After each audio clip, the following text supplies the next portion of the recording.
व्यासपीठ एसकेपी झटका news YouTube channel सुरू करण्यात आला आहे।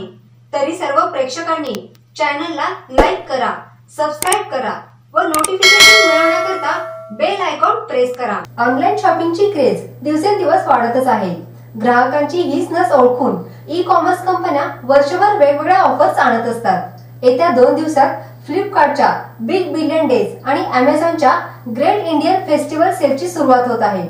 या सेल मध्ये नेहमीप्रमाणे आकर्षक ऑफर्स आणि बंपर सूट देण्यात आल्याचं पाहायला मिळत आहे।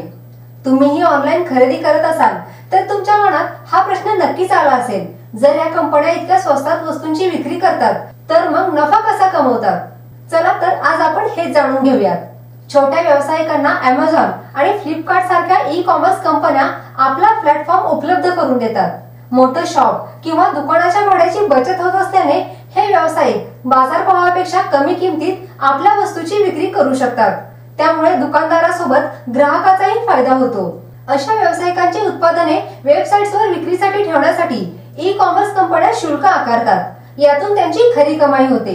दोन्ही ई कॉमर्स प्लॅटफॉर्म स्वस्त दरात वस्तू विकण्यासाठी स्थानिक व्यवसाय मालक आणि इतर MSME म्हणजेच micro small and medium enterprises यांच्याशी संपर्क साधतात।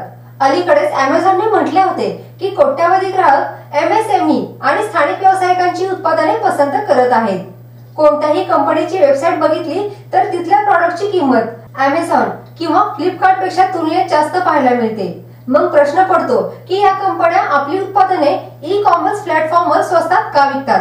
याचं कारण अधिक माल विकून अधिक नफा मिळवणे आहे। यात नफ्याचं मार्जिन कमी करून वस्तूंची मोठ्या संख्येत विक्री केली जाते। अमेझॉन किंवा फ्लिपकार्टवर ग्राहकांची मोठी संख्या मिळते। वस्तूंची किंमत जरी कमी केली तरी संख्या मोठी असल्याने नफाही वाढतो। बऱ्याचदा या ई कॉमर्स कंपन्या खूप मोठ्या संख्येत अशा वस्तू होलसेल मध्ये खरेदी करतात। मग अशा वस्तूंवर सूट देऊनही चांगला नफा कमवता येतो।